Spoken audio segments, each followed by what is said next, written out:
impuestos con nuestro servicio gratuito de Free Tax Prep y recuperar el total de su reembolso. Llame hoy al 311 o visite la página web de la ciudad nyc.gov/taxprep. This is New York City Cultural Affairs Commissioner Tom Finkelpearl. We're in the process of developing the city's first ever comprehensive cultural plan called Create NYC. This plan has the potential to increase access to arts and culture for all New Yorkers. But we need to hear from you. We believe that performers, students, painters, gardeners, writers, cooks, and so many more together create the soul of our city. How does your community create NYC? Visit createnyc.org to learn more and participate in the process. Remember, for more information about New York City government services, dial 311.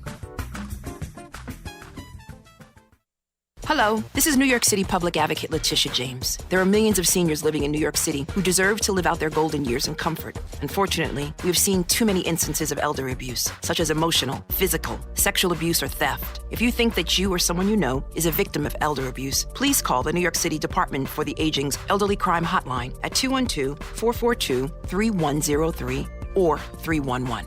If a senior is in immediate physical danger, please call 911. Thank you.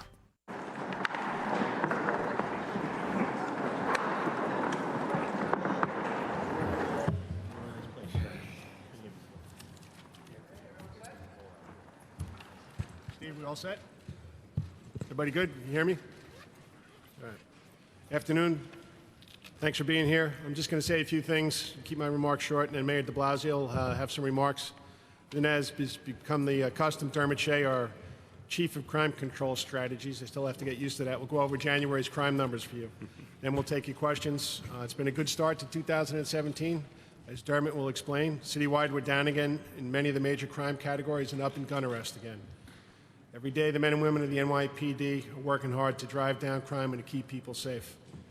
And they're doing it while forging stronger bonds with residents and workers in all of our neighborhoods.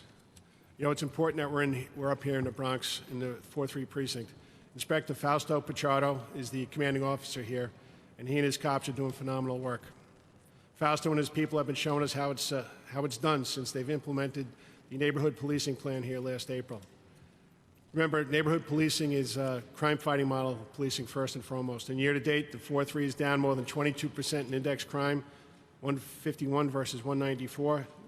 Grand larcenies dropped by 30%, and robberies dropped by nearly 50%, 30 versus 55. None of this happens by accident. It's due to the hard work of the cops on patrol, who put on that uniform every day and head out to the streets.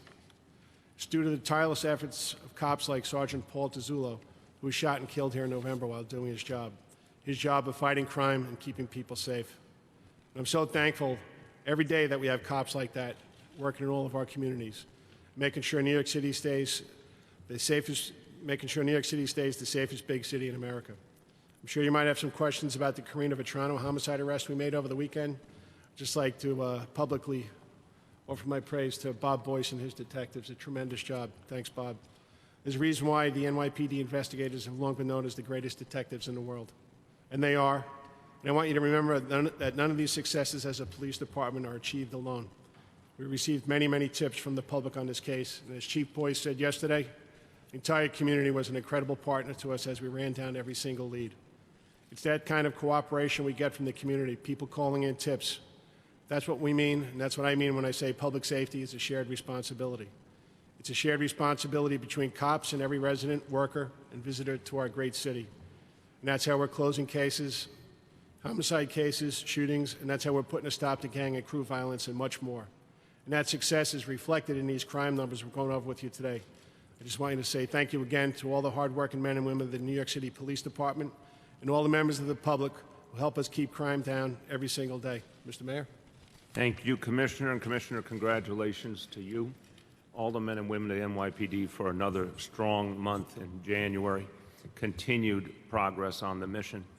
And it is a particular pleasure to be here in the 4-3 precinct. This is a precinct that's doing amazing work. Men and women of this precinct are definitely a winning team. And they're proving all the time how much can be achieved. I want to give a special thanks to Inspector Pichardo, who is clearly a rising star in this department for all he has done. And there is obviously a bittersweet reality as we're here. We're proud of what the men and women of this precinct have achieved, but we also know the sense of loss that they feel. And it was only 3 months ago that we lost Sergeant Tozzolo, and the whole city grieved. But no one grieved more than his family, and no one grieved more than the men and women he served with in the 4-3. So we're going to keep Sergeant Tozzolo in our hearts, in our prayers. We're also going to remember his wife, Lisa, his 2 young children, his young sons, Austin and Joseph. Let's keep them in our thoughts and prayers always. Now, we know it's not easy to be a cop in this city, and we know there are real dangers, and that's why the progress that's being made is all the sweeter, because that hard work is paying off. Despite the dangers, our officers are succeeding more and more, and they're getting more and more guns off the streets, which is so much the core of defeating violence. This is extraordinary, and it's continued, and we saw in 2016 some progress beyond which I think we could have imagined just a few years ago, under 1,000 shootings being the most dramatic success. But that is also, again, because of continued improvements in the work and continued improvements at gun seizures. Well, so now we have a whole month under our belt in 2017, and the verdict is in. We've seen continued progress on the categories that are most crucial to saving public life. Obviously, the reduction in homicides, the reduction in shootings, the increase in gun seizures. These are the things we're particularly focused on, and January of 2017 had the lowest number of homicides and the lowest number of shootings in the modern era in New York City. So a great month of January for any January in our recorded history. This is further evidence not only of how the NYPD constantly innovates, but it is a case of neighborhood policing coming into its own. This is a precinct that's had neighborhood policing now since last April, so it's really starting to have a deeper and deeper impact. Obviously, the 2,000 more officers on patrol, as I said, last month was the first month we got to feel the full impact of it. And that's going to, I think, play out in more and more positive ways going forward. So these are great steps forward, great examples of progress.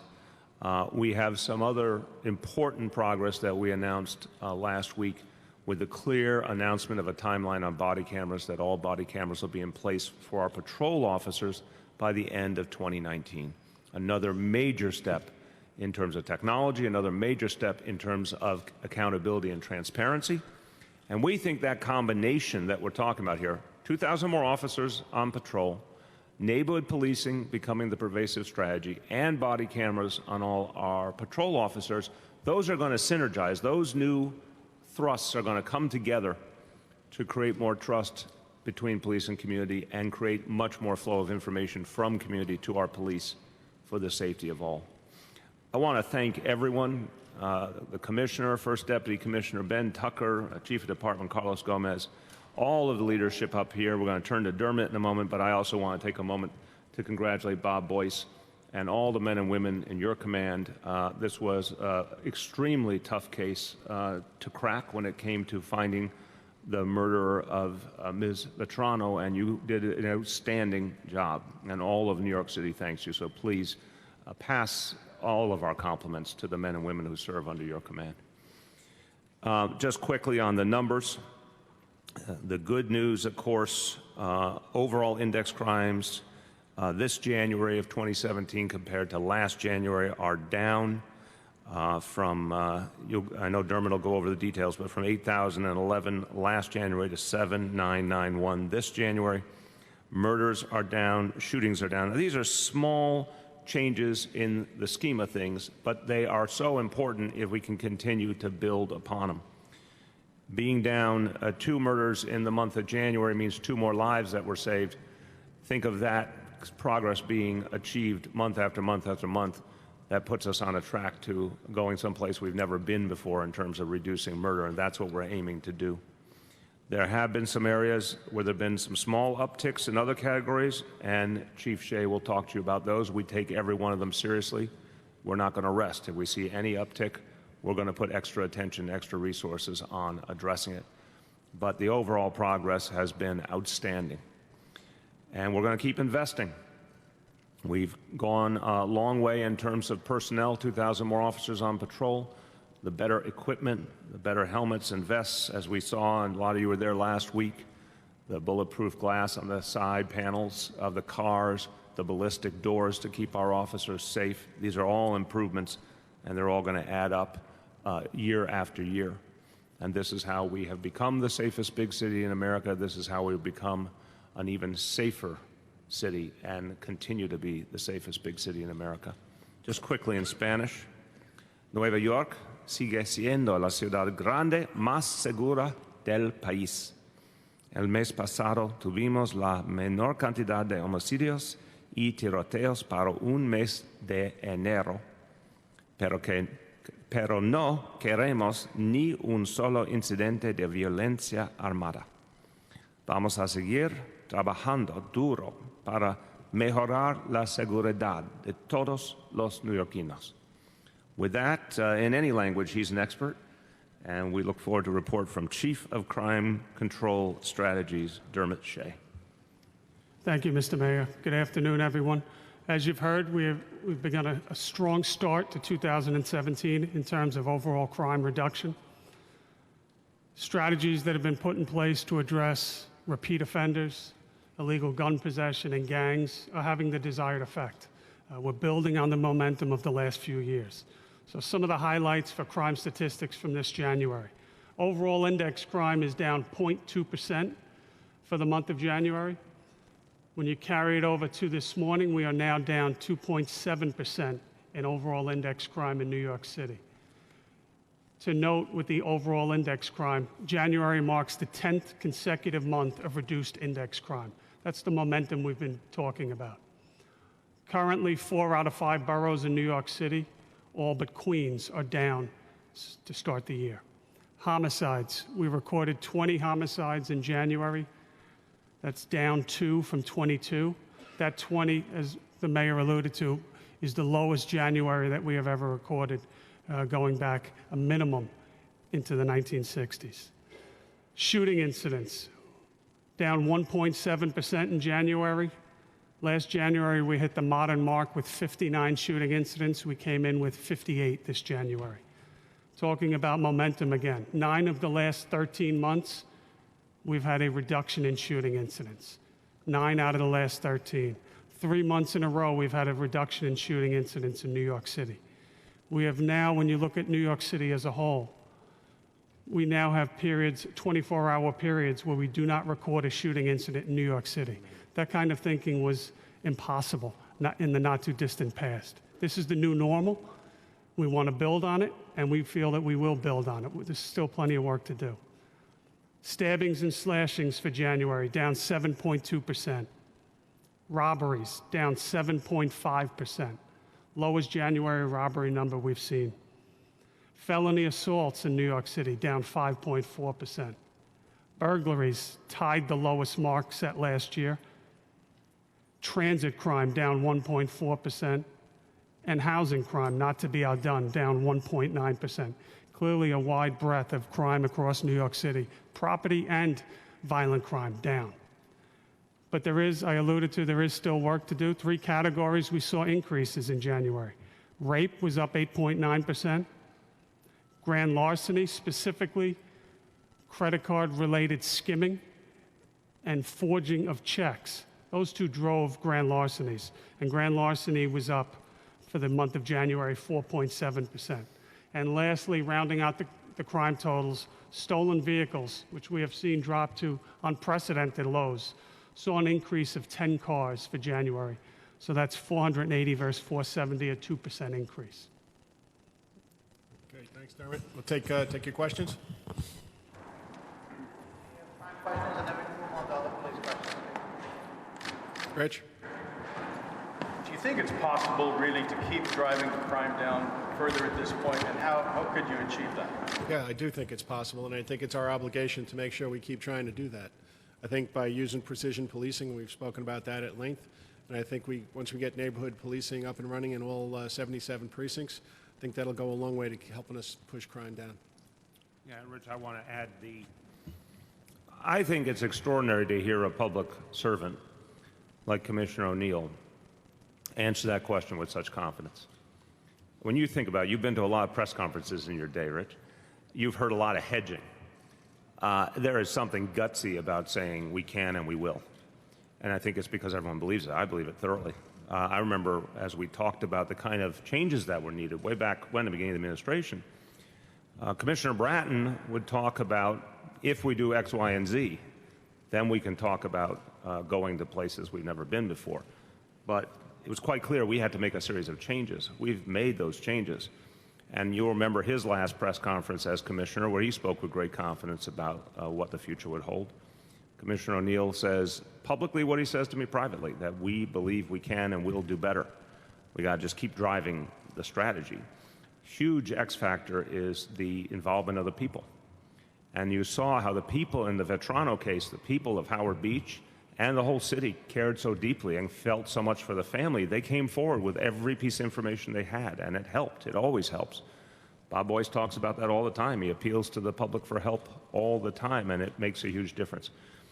Part of what we had to do, though, was bring the public closer in a lot of communities. And we think neighborhood policing is going to do that. We think body cameras is going to help do that. It's going to instill more confidence in people that they can have the right kind of relationship. So there's a lot of reason to be confident. It won't be perfect linear progress all the time, but do we think we can set new records? Absolutely. Just two questions. One about the 24-hour periods without shootings. Does that include the areas covered by ShotSpotter? And then secondly, for the commissioner, you've spoken about the pressures that the police department has with having to protect Trump towers and the manpower stresses that puts on. Are you seeing any kind of impact yet on your ability to keep crime down because of that? Dermot will get the first part of that. Just in the part of the question about the 24-hour period, I'm referring specifically to, because you could slice the data any which way, 0001 hours to 2400 hours. We could cut the numbers differently and come up with different statistics. I'll put it into the easiest way to understand, talking about before coming in here for this press conference. General practice for us or in the police world, we would sleep with one eye open, looking at the phone and reviewing what's happening overnight. And on particular mornings, you would look at that beeper or now cell phone on what's happened in the city in the 24 hours period. It is now occurring where we will wake up on a Saturday morning and sometimes there's no shootings in New York City. That would never have happened 10 years ago. So the periods of where we're seeing lulls, no shootings in New York City, to your point in the question about the ShotSpotter, there are still shots. And I think that's what all of us up here are alluding to when we say there's still work to be done.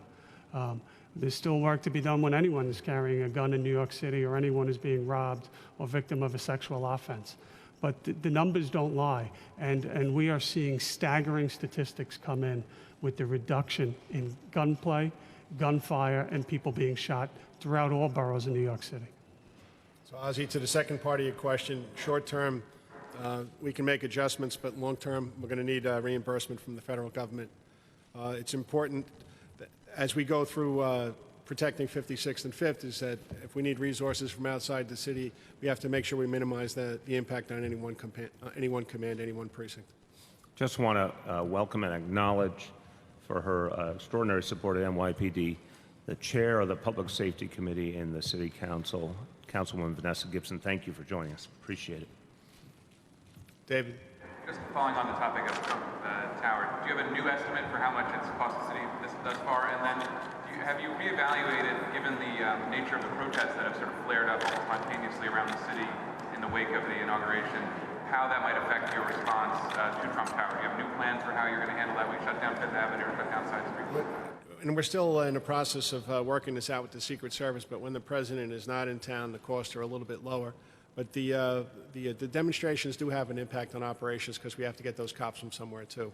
So again, short term we can handle it, but if it continues to go on, it could have an impact on our operations. I think just let me follow up for you for a second. I think it was also the question of whether we anticipated more shutdowns of Fifth Avenue, which I don't think has been what we've seen so far. And when Trump comes to town, sorry, I should be more clear, when he comes to town, which he inevitably will at some point, whether you plan for the kind of demonstration that you might see that would be different than you've seen others? Let me just counter-editorialize before Jimmy answers. It's interesting, you know, I don't know. We have not heard a communication of what his intentions are. I think we all assume, rightfully, I think what you said is right. We assume based on past practice that it would be definite. We don't know yet, though. You've seen he's gone to Mar-a-Lago and, you know, other places. So I would just caution that it's a good question to sort of say what might happen, but we don't have the facts yet about what his intentions are. I think that's the best. And if that does happen, then, you know, we're very good at handling large-scale events, as we do all year long. So then we'll make any adjustments we need. But it might be very occasional. Yep. Juliet? We're hearing this precinct because the numbers are good. Can you specify what the numbers are here? Why the decisions being made? We're here in this precinct because it's the Bronx. Let me talk about the numbers. Fausto is to my left. He's down so far in the first 5 weeks. He's down 22% in index crime. So that's a pretty big decrease. It's actually up slightly in shootings, but those are small numbers. He's got 5 shootings as opposed to 3. And there are 0 homicides this year so far. So it's a testament to the hard work of the men and women of the 4-3. Also a testament to Paul Tizzulo. I think it was important to come up here. Yes, sir. Chief McShay, as a former commander of the 50th Precinct, where car theft was rampant, what do you attribute the decrease in car theft over the years and the recent increases due to the new, easier electronic ignition that car theft has gone up, or is it the chop chops as in the past? I'll address the first part of the question first. There's a number of reasons, and you know, when you look at the historic New York City crime, specifically to stolen cars, you really can't compare the numbers right now. I think at some prior press conferences, we've given estimates of thousands. We're in the hundreds. A lot of good work, a lot of deployment, a lot of intelligence collection, and then turning that intelligence collection into action with our detectives. Auto Crime Division, part of the former Organized Crime Control Bureau, and now part of the Detective Bureau, has done some tremendous work on identifying rings of individuals within New York City as well as outside city that were responsible for a large number of stolen vehicles. So that work clearly played a huge role. Besides the work of the NYPD, I think you have to be honest and you have to look at technology. And the technology of the automakers has played a role in that as well. I don't want to go on record and say that there's an increase. We're talking about 10 stolen cars. We're talking about a very small sample in terms of stolen vehicles. I think we have a very good handle on the stolen vehicle problem in New York City. There are always fluctuations, some precincts spiking at one time, but overall, it's been one of the areas, in addition to the gun violence, that we've been very, very successful in rooting out across New York City. 2 questions. Can you provide any additional details into how the suspect in the Vetrano case was tracked down? There's information that he was tied to past summonses and 911 calls, but when and how was he identified by name by law enforcement? And the second part of the question is, there are reports that he's of diminished mental capacity. Can you speak to that at all? Yeah, Chief Boyce is going to come up and talk about that. I see the trick here. Everybody's asking two questions at a time. I like it.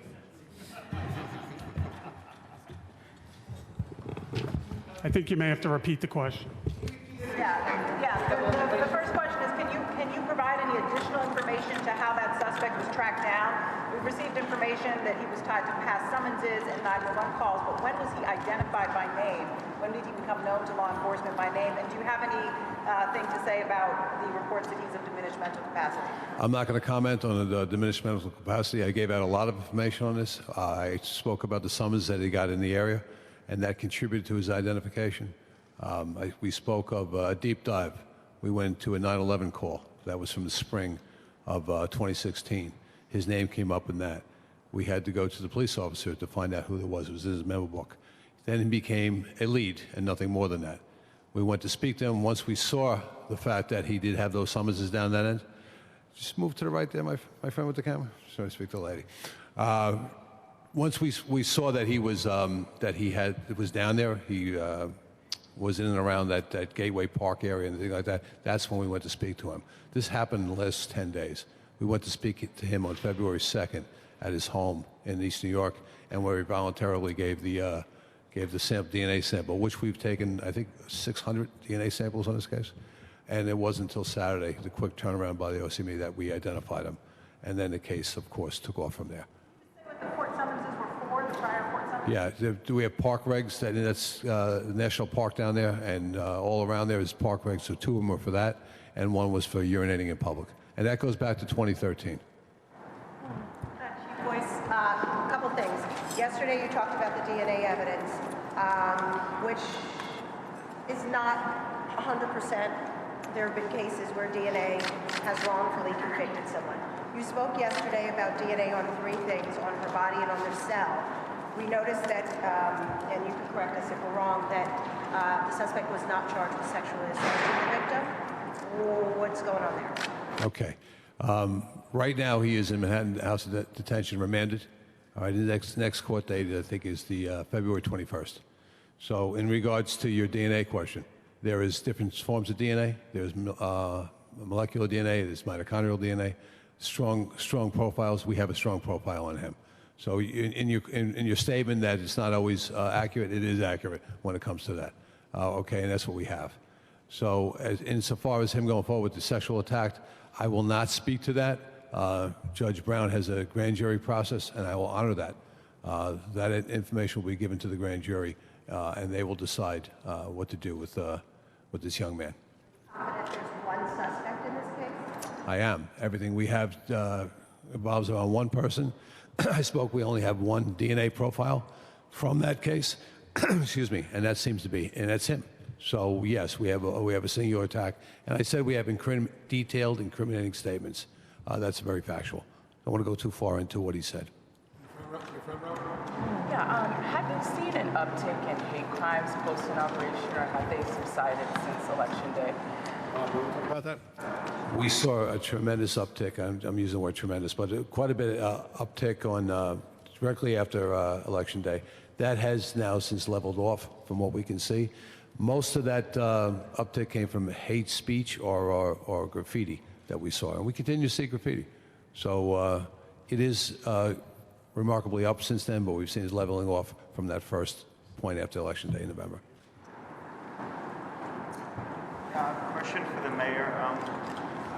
What are your thoughts on Controller Stringer blocking this body cam contract? And can you comment on any problems, your thoughts on any problems that have come up with this company in other cities like Phoenix and Oakland? I'll start, and I'd like Deputy Commissioner Larry Byrne to jump in on some of the legal issues here. He's not blocking this contract. He put out his statement, but Larry will tell you how the law works. This contract's going forward. People in this city believe, rightfully, that we need body cameras on our officers, and we will have body cameras on our officers, and that'll be done for all patrol officers by the end of 2019. I've said this to you guys publicly before. A lot of information has been put out to try and denigrate the company involved. That information has been put out largely by one of its competitor companies. And I don't think it's the first time in the history of the free enterprise system that we've seen one company try to smear another. But the NYPD is very, very careful in how it makes its technology choices. And I think you all have seen ShotSpotter, and you've seen smartphones and a lot of other things lately that have worked brilliantly. This went through that same kind of rigorous process in determining which company would be used. So I'm confident that we have the right company. I'm confident that we are on schedule. And the comptroller's specific action does not change the trajectory of this action to move body cameras to all of our patrol officers by 2019. Take it away, Deputy Commissioner. Hi. The Comptroller has raised certain questions that he's asked us whether we've considered. Those questions are policy questions. They have nothing to do with the terms of the contract. They have nothing to do with the procurement process. This was a very vigorous, long, careful procurement process. The Comptroller's role in reviewing all contracts, including this contract, is to make sure that the procurement process was run correctly and the terms of the contract are proper and fair. He's raised no questions about any of those issues. The remaining issues he's asked about are policy issues, which we've been studying now for 2 years. We've looked at other departments. We've looked at other agencies. We're in consultation with the monitor and the parties about those policies, but those are not a basis for the controller to delay or try to delay the deployment of 1,000 cameras, which in this next phase is under the supervision of the federal monitor and the stop, question, and frisk litigation. David? Just to follow up on that, is that so the department's not concerned that Phoenix PD has canceled its contract with VView, and the other thing is that the mayor pointed out that the department has a lot of different kinds of technology. It has Microsoft phones, which a lot of people have pointed to. The department is probably the biggest user of Microsoft phones. And, are you at risk of getting locked into a technology that will be surpassed? It's not the case that the department always makes the best choice. We are very confident in the terms of this contract with VView. We looked at every aspect of their capabilities as well as all of the other competing bidders. We feel that this is the best company to service our needs. There's no department in the country that's using more different sophisticated types of technology than we are, whether it's the smartphones, whether it's ShotSpotter, whether it's body cameras, whether it's other things. We're very confident in all of our technology decisions, and we always have backup and contingency plans. A big part of the body camera project for any agency is not the camera itself, but the storage and the access, the ability to review, and where necessary, have access to that footage for court proceedings, criminal, civil, CCRB complaints. We think VView will serve us in an outstanding way under the terms of the contract. Let me just add quickly that to David's point. Look, David, no one is saying the NYPD is infallible. On the other hand, you have to look at batting average to get a sense of how an agency is doing. There are some agencies, you and I both know, over the years didn't do so well with their technology. I would say that certainly these last 3 years, ShotSpotter is a great example. The smartphone is a great example. I'd put that record up against any agency anywhere. And I think it speaks to growing capacity. Obviously, Commissioner Bratton and Commissioner O'Neill after him have put a huge emphasis on technology and getting it right. So I like our batting average. This was a careful decision. There is always a look given if there's concerns raised by the experience in other cities, and the situation in Phoenix was looked at, but it does not dissuade us. We think we're on the right track. Lisa? Mr. Mayor, speaking of batting averages, what do you think have been the policies that have been most responsible for the drop in crime here in New York when other cities are experiencing just the opposite? I appreciate the question because I think it's something we all need to look at and make sense of. And so I would say, first of all, look, NYPD obviously has always focused on having the right numbers, and we made the decision to add 2,000 officers. I think that was part of continuing the progress. At the time had come, we had to do that, both in terms of creating neighborhood policing and changing the relationship between police and community, but also so we could have a specialized unit to fight terrorism. I think there are places in the country where that would be part of the solution, to look at the right number of officers needed so you can get that neighborhood policing philosophy to really work. I think the neighborhood policing philosophy is part of the difference, that we've really doubled down on developing those relationships between police and community. That's also leading to a flow of information that's stopping crimes from happening. I think precision policing, which has developed here, more than I would say anywhere, or as well as any place in the country. But this was the place that started it with Comstat and has built upon it. I think there's still lessons for other places to learn in how to deepen those strategies. And the final factor, I think, is a big one. Our community, the strength of our communities, our nonprofit organizations, our faith organizations that have put a big emphasis on reaching young people before they go in the wrong direction. We obviously have a huge commitment to after-school programs, summer jobs. A lot of cities don't have that. And this is part of how we keep kids from going on the wrong path, and we give them some hope that there's a better direction. Some of the cities have been plagued by gangs for a long time, and LA legendarily, Chicago, just don't have as rich a nonprofit sector, a community-based organization sector to do that kind of work and reach so many young people. We've actually deepened that commitment. Every middle school kid in New York City now gets after school for free, for example. That's the kind of thing I think would really help in a lot of other places. Two questions also.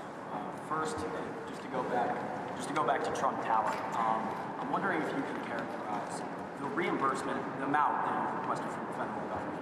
is that all due to money that's paid for overtime for officers, or are officers from other precincts from outer boroughs, not around Trump Tower, being deployed to work that shift? And is that reimbursement needed to hire more officers? And then the second, just back to the Toronto case, I know you said but this came about, as you said, 10 days ago. I'm just wondering what came about to bring this back up? While Chief Boyce walks over, he's getting his exercise today. I'm going to start on the first one, then pass to the Commissioner. So I want to emphasize, we put in an initial request for the $37 million, which is the amount we spent from election night to the inauguration. We got $7 million back, as you know. We're still going to work to get more of that back. The next decision point's in April by the Congress. We're working right now to prepare an update to go and get more resources. But as the Commissioner said, situation has changed. The minute the President left Trump Tower as a residence, the situation changed markedly. And that's good for, obviously, ability of people to get around in Midtown, and it's good in terms of the impact it's having on PD. But Commissioner can tell you how the costs were derived. That's the cost associated with bringing personnel down to 56th and 5th, not just overtime, where it's a tremendous amount of people between Election Day and the day of the inauguration. But again, as the Mayor said, and I've said before, when he's not here, we can take that number down a little bit, but the cost is still significant. Bob's got part two. It's one of those cases that has dominated a lot of our thoughts in the Detective Bureau, and we've talked about it constantly to great end. As I said, we had 250 leads. Each time a lead comes in, we have to send a team out to investigate it. And a lot of times we'll take DNA samples from that person we get the lead on. Big case, 1,700 investigative reports filed. I told you 600 samples of DNA taken. We did a deep dive as far as data that comes in. This case was very similar to a needle in a haystack. It's the best way I can describe it, because this individual had no prior arrest. So the people of Howard Beach have been very good to us. 3-week crime scene. One of my lieutenants who works in my office lives there, lives in the community, I should say, and came to him. He remembered a stop that happened in April. He's right over there, by the way. John, just put up your hand, because you deserve a lot of credit for the case. Great job. He followed up on a memory of his when someone was stopped for suspicious behavior in that community. We drilled down on that. Sector car came. They took his name down. John went back and got the name. And we started to look at Chanel Lewis even tighter. And we started to see some things that disturbed us, as I spoke about the summonses and other things. Well, that happened in the past week or so. 6-month case. If you remember Carriger Bay, that was a 10-month case. These things take time. Difficult cases, but you don't stop. There's a resilience here and vigilance here every day that they did, and that's what solved the case. Hazel, can you speak a little bit louder? Follow-up question on that. Was Lieutenant Russo off duty at the time and just happened to notice? He's never off duty. None of us are any off duty. It doesn't matter. It doesn't matter. We're all 100%.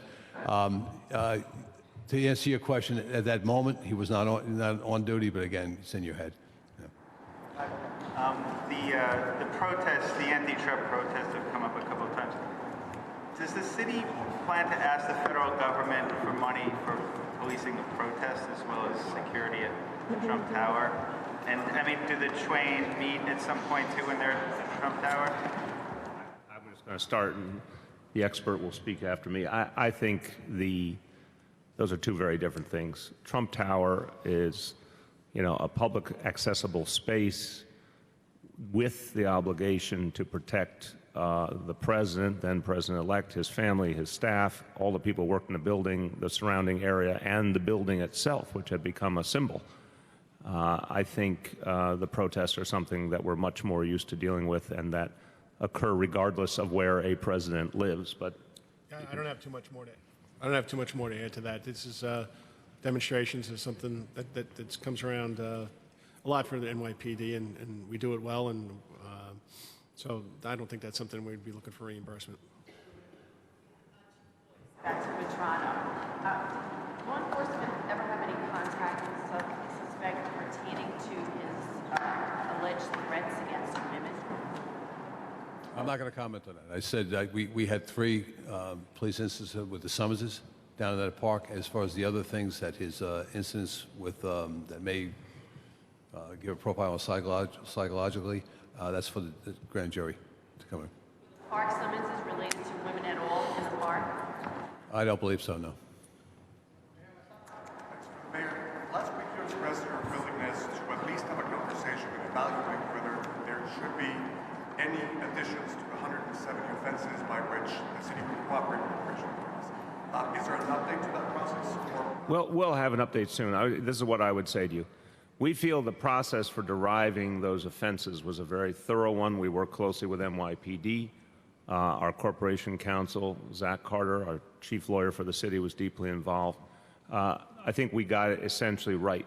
A couple of offenses, literally a handful of offenses have been raised that we should take a look at. We're going to do that. I think we'll be able to come back in the next couple of weeks and be able to say more. But I would expect, first of all, I would not expect a lot of change in that list because it's pretty comprehensive, and I would urge everyone who has not yet looked at it to look at it and see how comprehensive it is. But if there's a few, I have no problem saying, okay, we've heard some good feedback, we want to add a few. Any policy changes to broken windows or stop and frisk as a result of the executive order? Appreciate the question, but I think that the second question helps clarify the first question, which is really important. The offenses on the list, 170 offenses, by a vote of the City Council and by my signature, were a consensus, certainly again with crucial input from NYPD, consensus of the kinds of things where we thought it was appropriate to fully cooperate with ICE because they were the kind of serious offenses, violent offenses, that to us made that the right thing to do. The line that we have to draw is on things that are typically minor quality of life offenses, for example, where the impact of those individuals being deported and their families being torn apart or kids being left behind without parents far disproportionate to the offense. And also because we're constantly thinking about the relationship between our police and our immigrant communities, which is important to public safety overall. So we came to a balance point, and I think it's an instructive balance point that could be helpful in the national debate. It's really a third way compared to the 2 extremes that might exist in the national debate. I think the point about connecting it to broken windows, this is why I'd say, we think, and I've felt from day one, that quality of life policing is one of the reasons New York City became the safest big city in America. And it's derived from complaints from community residents. The community wants our officers to follow up on these things because the community is calling them in. In fact, in many communities, including a lot of poorer communities, there used to be tremendous frustration back in the day that a number of offenses they felt didn't get the kind of follow-up they wanted because there were so much more serious things going on that deserved and needed officers' attention. So what I find, and I've been all over the city for years and years, is people want quality of life policing. They want it to be fair. They want everyone treated equally. They want it to be mindful. And I think the commissioners said something so important repeatedly about officers have discretion now. They can give a warning if that makes more sense. Sometimes it's a summons or sometimes it's an arrest, but you choose. I think that's about keeping us safe and about neighborhood policing working. That is our job. That's first and foremost our job. We also have this backdrop of the immigration concern. I don't see any contradiction. We're going to stay focused on quality of life policing, but we're not going to use quality of life offenses as a reason to cooperate with ICE.